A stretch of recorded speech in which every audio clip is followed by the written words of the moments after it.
KwaZulu Natal. Yayibona lento? Yes. Ngithi KwaZulu Natal athi uma bangasusa lo KwaZulu kusala uNatal bayophila kamnandi.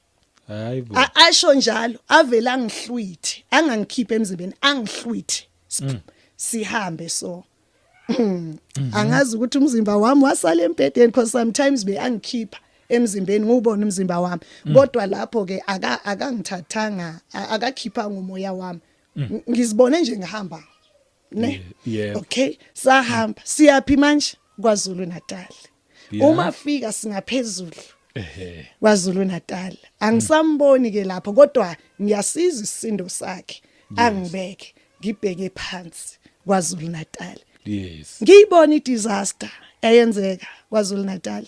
Shootings, car accident, everything.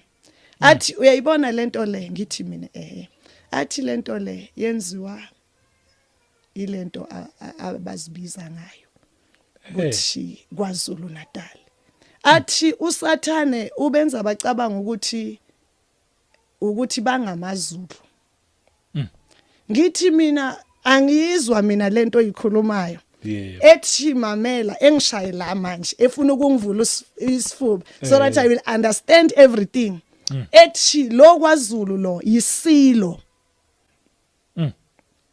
Uma ethi isilo ngisibona isilo sivele remember ukuthi akukho isidalwa esifihlakele phambi kaNkuluNkulu. Yonke into uNkulunkulu umekhuluma ngento uvela uyibone. Ngisibona isilo nasi phambi kwami. Jo. What a monster. Ethi yona nto ke le. Bona njengoba ubabona bethanda ukuhlaba bethanda amasiko ne. So babuswa ilesiya spirit. Ayikho lento yokuthi KwaZulu Natal it's because of the language. Ukuthi they are speaking Zulu language. No, wathi lo Zulu lo yilesiya silo. Wathi yilesiya silo lesa bakhonza sona lento le ialtar elasungulwa way back. You remember istory sika Shaka le ndaba yokuchitheka igazi ne uthi isaphila nangoku yilesiya silo.